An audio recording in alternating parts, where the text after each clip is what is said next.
Gaya ng sabi ko, hindi sila nakasagot kahapon. Nag-meeting muna eh. Ha, di ba? Tama tayo. Magmi-meeting muna at tingnan po ninyo ang sagot nila. Iisa. So, importante na pag-uusapan natin to dahil sumagot na yung kabila. Aba, kamuna na to. Okay? Tingnan po natin ito. Bigyan natin komentaryo. Lousy script. Yon. Hindi pang award-winning. Hindi malinis. Alam mo na may kasinungalingan. Yon. Lousy script. Siyempre, itatanggi mo. Balita ko, sabi ni Chavit Singson, kumita ka daw. Meron ka ding daw budget. Hindi ko alam kung galing kay Bongbong o galing sa maleta. But of course, normal yan. Spokesperson ka ng Malacanang. Ipagtatanggol mo yon. Ang tanong, dininay nyo ba? O kinontra ninyo yung pagkakabigay ng maleta? Hindi. Basta nyo lang dininay. Of course, meron bang magnanakaw na aamin? Tanungin kita, Claire. Meron bang adik na aamin? Ganito tinawag ni Palace Press Officer Claire Castro ang akusasyon laban kay Pangulong Bongbong Marcos na inilahad ng mga retiradong sundalo na iniharap ni Attorney Levito Baligon. Sabi nila, naghatid daw sila ng mali-malatang pera sa iba't ibang mga personalidad at politiko, kabilang si Pangulong Bongbong Marcos. Naging kasamahan daw sila ni Orly Gutesa na nagsabi sa Senado na regular umano siyang naghahatid ng pera kina dating House Speaker Martin Romualdez at dating kongresista si Saldico. Akusasyon ni Baligon, si Marcos daw ang mastermind ng lahat ng ito. Pero tanong ng palasyo kay Baligon, So, sino ba ang nasa likod nito? Siguro dapat malaman nyo. Kung sino ba yung may-ari ng sasakyan na siyang sumundo sa kanila matapos ang press briefing or press con. Di sabihin mo, di pangalanan mo kung sino yung sumundo, di ba? Alam mo itong mga style na mga ganito, yung mga paduda. Ang tawag namin sa ganyan, paduda. Pero hindi naman papangalanan, hindi naman tutumbukin. Para mag-create lang ng duda, paduda. Pero tatandaan natin, hanggang ngayon, hindi nila dinideny na may diniliber. Di ba yan na sinabi ko kahapon dun sa vlog ko? Una, hindi yung makasagot. Pati media, hindi nagbalita. Dapat yun, binalita muna ng media di ba? Dapat ibalita ng media yung parte nung 18 Marines. Walang balita sa mainstream. Mangilan-ngilan lang yung dun sa mga matatapang at hindi bayaran ng media. Tapos ngayon, maglalabas sila ng balita. Pero may sagot na yung kabila. Style, di ba? Number 1. Pangalawa, hindi nila i-deny. Bakit? Totoo Ang sasabihin lang nila, questionin nila yung credibility ng Marines, questionin nila yung timing nung press con, di ba? Babanatan. Pero i-deny? Hindi. Bakit? Hindi nila kaya Dahil pag nag-deny sila, may ilalabas na ebidensya. So, ulit-ulit na kasinungalingan. Dapat nyo siguro malaman kung sino talaga. Alamin nyo muna. At baka kayo, I believe, hindi kayo magugulat. Same people. Huwag kang paduda. Sabihin mo na, paulit-ulit na kasinungalingan. Di ba? Ganyan din yung sinabi ninyo Tanong ko sa inyo, di ba idininay nyo na adik si Bongbong? Tama or tamang-tama? Pero pag sasabihin naming adik si Bongbong, anong sasabihin ninyo? Of course, paulit-ulit na kasinungalingan. Hindi nyo naman patinayan. Ang dali namang magpa-drug test. Tapos na usapan. Ngayon din, ang dali namang i-deny. Hindi kami nagpa-deliver sa bahay, hindi kami dyan nakatira, etc. Hindi nyo dinideny. Same thing. Parang yung drug test lang. Sinasabi nyo kasinungalingan. Alam nyo ba ang sinasabi? Ang malabnaw na palusot, sasabihin mo lang fake news. Sasabihin mo lang, fake news yan. Fake news yung sinasabi nila. So, hindi mo kailangan magpaliwanag, hindi mo dapat sabihin, hindi mo kailangan i-deny, hindi mo kailangan patunayan na hindi totoo yung sinasabi. Basta sabihin mo, fake news. Paduda, bahala na kayo mag-isip. Basta para sa amin, fake news yan. Diba? Ganyang kalabnaw ang sagot ng palasyo. Same thing kung paano nila sinagot yung sinabi ng kanyang kapatid mismo na adik si Bongbong Marcos. Di ba? Malabnaw. Sabaw. hahayaan daw ng Malacanang ang mga nararapat na ahensya ng gobyerno na umaksyon laban sa anilay fake news. Nandyan ang NBI. Yan siya, sabi ko, fake news na naman di ba? So, ito, mananakot sila.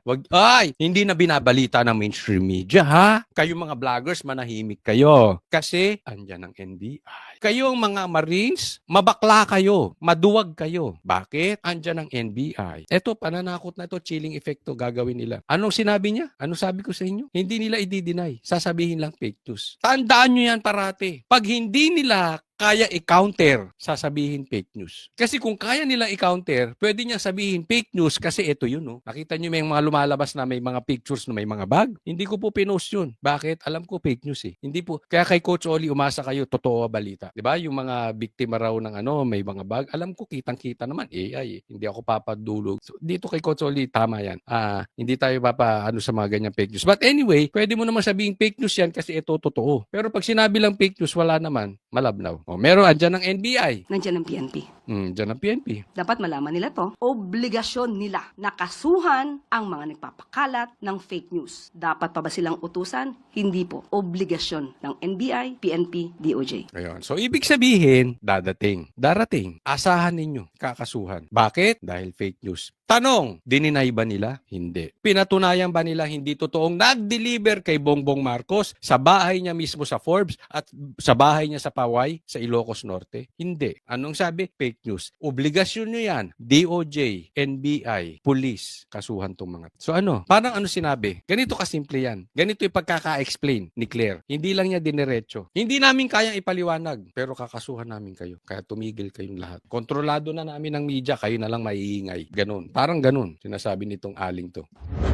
Nasa Palace Press Briefing si MMDA General Manager at dating PNP Chief Nicolas Torre III na pinangalanan din sa mga paglalahad ng mga retiradong sundalo. Kasama raw siya sa isang pulong ni Romualdez, Co at mga taga-ICC. Allow me please to reserve my comments regarding that matter kasi hindi nga natin alam kung yan ay kaya nilang isubstantiate at tataasan nila ng kamay para sila ay mag-subscribe dyan. Baka mamaya at the end of the day sasabihin joke only yan eh. Kita mo, nagpatawa pa. Dinamay pa. Kasalanan na naman. Itong matandang ito. Papaluin ko yung ulo ko. Kukonsume ko sa mga ganitong tao. Basta sabihin joke only. So sino na naman pinapatamahan? Si PRRD. Pambihira, kayo nakatanggap ng maleta. Ibabaling nyo na naman kay Duterte, mga animal kayo. Ngayon sabi ni Claire, responsibilidad nyo mga pulis. To PNP chief, di ba? So hindi nila i-deny, sasabihin lang fake news at kakasuhan ng pulis. Eto ex-PNP chief, dinideliveran din ng maleta. Sino pa? DOJ. Yung dating SOJ, si Boying, binanggit din. Malawakan tong sindikato, kayo-kayo eh. Di ba papakasuhan nga sa ombudsman? Papaimbestigahan sa ombudsman? Isinabit na daw o isasubmit sa ombudsman? Sabi ng mga Marines. Ano asahan mo sa ombudsman? Si Boying. Pati nga si Boying di ba? May kinalaman sa ICC. Pambihira naman, no? Anong nangyayari dyan? Di ba? So it's really non-issue right now for me because hindi naman akong bida dyan. Oo, hindi ikaw bida. Pero ikaw, sa tingin ko lang sa tingin ko, pag upo ni BP Sara, ikaw ang bida. Ako unang tatawa. Ay, sasamahan niyo ako. Pag nakaupo si Sara, kaya lang baka patayin. Huwag sanang patayin si Sara, no? Kasi sure win yun eh. Para sa GMA Integrated News, Ivan Mayrina nakatutok, 24 oras. Ito pa. Pinabulaanan naman ng mga nabanggit ng mga umunoy dating militar ang alegasyon laban sa kanila, sabay question sa timing nito kasabay ng pagdinig ng ICC. Sabi pa ng Philippine Navy, hindi nila naging miyembro ang ilan sa mga ito, habang ang ilan dishonorably discharged. Sa gitna ng resolusyon ni Senadora Amy Marcos na imbestigahan ang mga revelasyon ng 18 ex-military personnel, sabi ni Senate President Pro Tempore Ping Lacson, dapat i-evaluate muna kung ano ang kredibilidad ng source at ang reliability ng impormasyon nila. Pinky! Halatang-halata si Pinky. Sabi ni Amy, imbestigahan sa Senado. Kasi baka peke. Ang sabi ni Pinky, wag muna. Tingnan muna natin. Pustahan tayo. Hindi papaimbestigahan ni Pinky at saka ni Soto. Tatama na naman tayo. Baka sabihin niya, nakachamba na naman tayo. Pustahan. Aayaw si Tito Soto at saka si Pinky. At ang reliability ng impormasyon nila. Ang mga ex-military personnel na ito, bahagi raw ng sistema ng paghahatid ng male-maletang pera sa ilang opisyal ng gobyerno, kabilang umano si Pangulong Marcos. May mga portions doon na pwede na sabihing credible, pero may mga questionable. Number one, ang sinabi lang 805 billion yung napunta, yung pinamahagi o napunta kay Congressman Saldico. Nag-abogado na naman si Pinky. Halatang-halata si Pinky. Ang yaman na siguro nito. Ang dami na siguro nitong nasubi.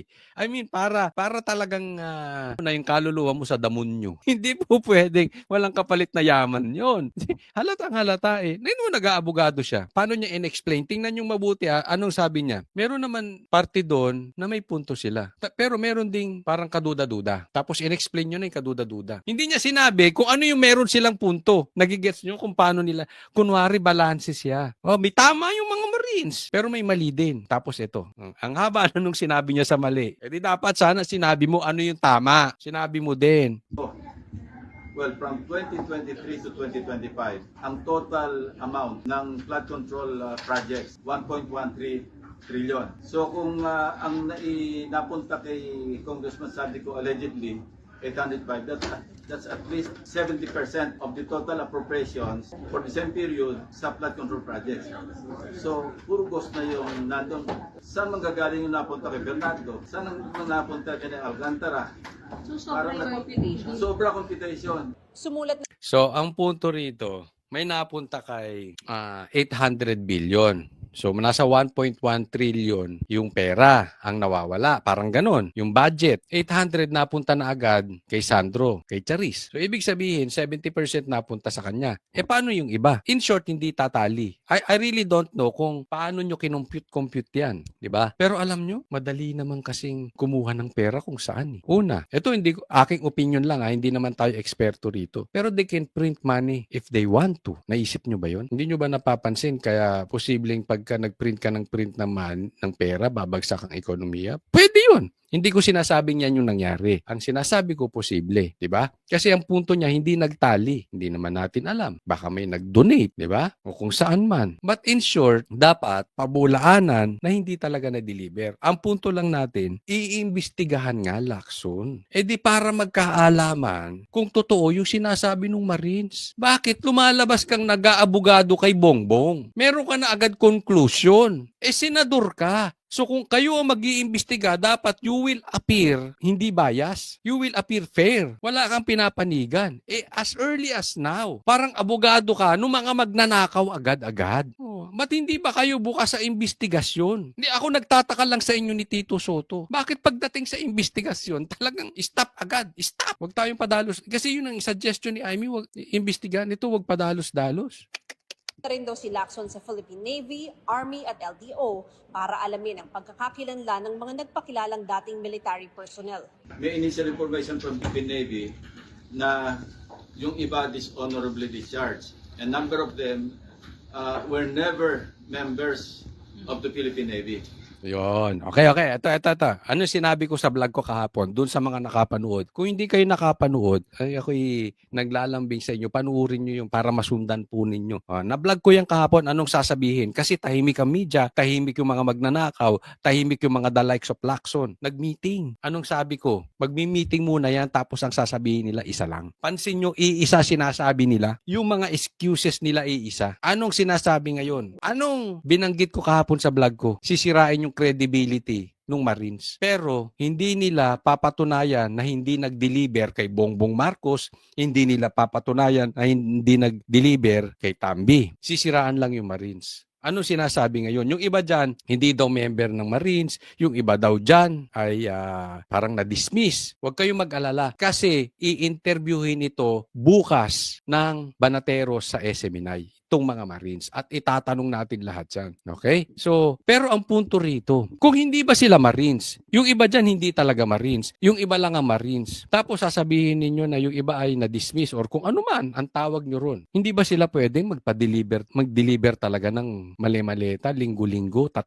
times a week ng maleta kay Bongbong at saka kay Tambi? Di ba? Ano ngayon? O, halimbawa na lang, mamamatay tao yung 18 Marines na yun. Hindi ko sinasabing gano'n. For example purposes only. For discussion purposes lang. Pagpalagay natin yung mga Marines rapists. Pero sila talaga yung kinuha ni Saldico para magbuhat at mag-deliver ng pera. At talaga namang nag-deliver sila kay Bongbong Marcos sa bahay niya. Ibig ba sabihin, hindi na totoo kasi rapist sila? Hindi ko po sinasabing rapist. Example lang yun. Anong punto natin dyan? Malabnaw yung excuses nitong mga to. Ang dali namang sabihin di ba? Kaya nga kinukompare ko yan sa adik. Ang dali namang sabihin, hindi ako adik. Magpa-drug test ako. Parang ganun, di ba? Ba't hindi mabanggit ni Bongbong? Ito, ang dali namang sabihin, hindi, wala kayong diniliver sa bahay. Wala. Hindi. Anong ginagawa? Sinisiraan. Bakit? Kasi alam nila may ebidensyang ilalabas na nag-deliver talaga sa bahay. Ayaw nila dalin dun. Dahil pag sinabi nilang hindi nag-deliver, maglalabas yung Marines. Marami pang kasunod na lalabas Dadalhin nila doon sa kasamaan ng Marines.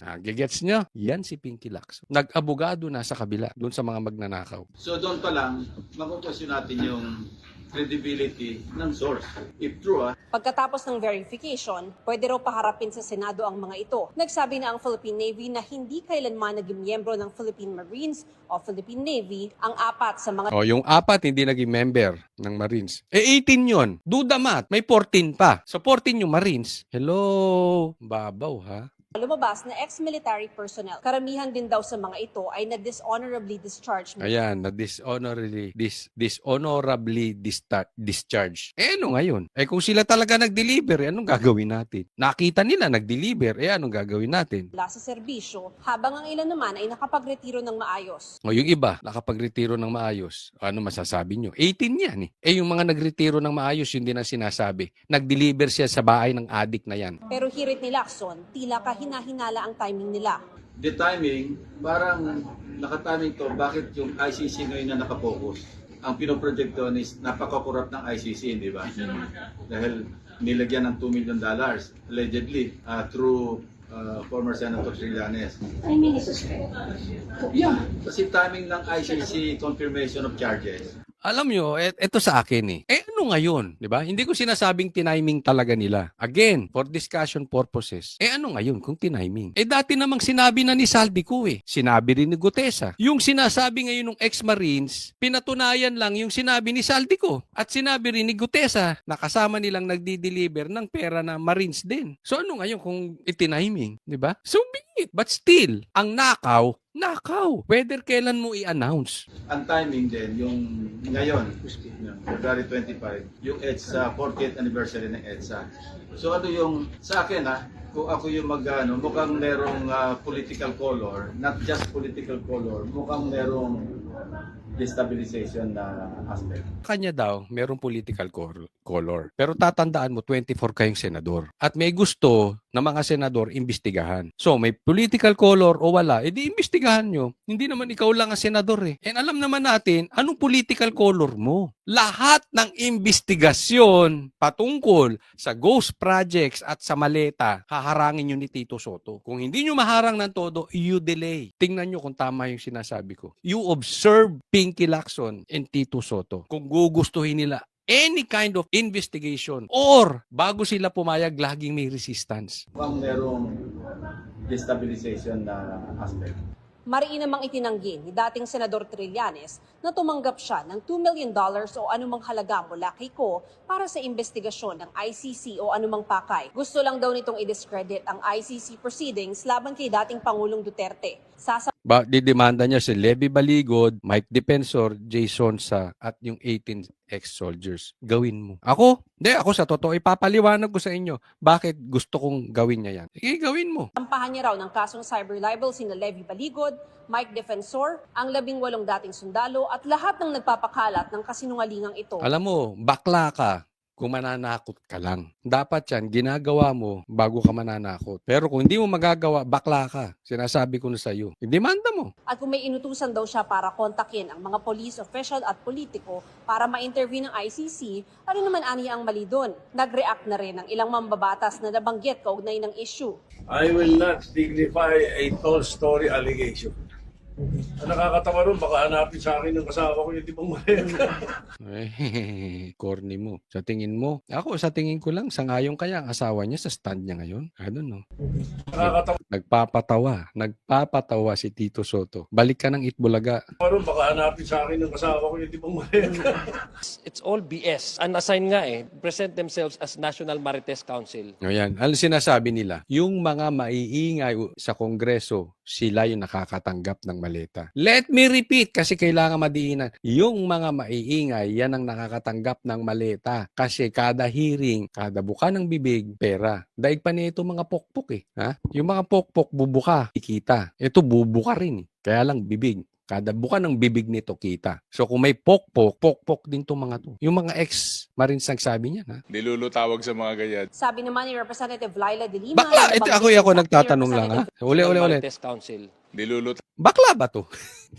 I have nothing against sa... Kasi yung tatanong ko nga kay Sir Jack. Kasi yung galawan niya parang bakla. Tsaka mo yung mga hirit niya, parang gay linggo Linggo ba ang tawag niyo ron? Lingwahe ng mga bakla. Tawag sa mga ganyan. Sabi naman ni Representative Laila De Lima na nabanggit din sa affidavit, tingnan na lang ang timing ng paglutang ng ex-military personnel na tumaon sa confirmation of charges ni dating Pangulong Duterte pati na sa pag-usad ng impeachment complaint laban kay Vice President Sara Duterte. Tinawag ng chief at katawa-tawa ang paglutang ng mga alegasyon na layon lang daw i-distract ng mga tao mula sa tunay na issue. ang paghusga sa mga Duterte. Ang timing O, kita mo lahat sila. Ano sinasabi? Timing, timing, timing. Kahapon yung press con, hindi nagbalita ang media, hindi nila binalita yung sinabi sa press con, inantay nila yung GC siguro.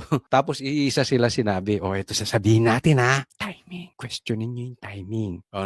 Nung sasagot na itong mga congressman, saka nagbalita yung mga media. Kasi may sagot na. Pagbalita nila, may sagot na yung congressman. May sagot na yung mga magnanakaw, di umano. May sagot na yung mga kumikbak ng maleta. Galing, no? Nakita nyo? Nakita nyo anong galawan ng mga animal? Parang sinasabi mo, pagbibintangan kita, Delima, ikaw, Delima, mahilig ka sa driver. Nangunguha ka ng driver. Kunwari lang yan, kunwari lang. Lagyan natin sa picture ni Delima. Nangunguha ka ng driver. Kunwari lang ito, for example purposes. Hindi mo itatanggi. O kunwari si Bongbong, adik ka Bongbong, adik. Hindi mo itatanggi. Sasagutin mo lang ako, timing. Yung timing ng pagsasalita mo, questionable. Anong iisipin natin? Di nangunguha nga ng driver si Delima. Ano iisipin natin? Di adik nga si Bongbong. Parang ganun. Di ba? Wala kayong masabi kung hindi timing. Yan ang umikot sa GC ninyo. Malamang. Ito, ganito natin sasagutin. Timing. Kaya kayo nakasagot ngayon. Pansinin nyo, yung media laging delayed magbalita. Sila delayed din mag-react. Pag nag-react pa, iisa sasabihin.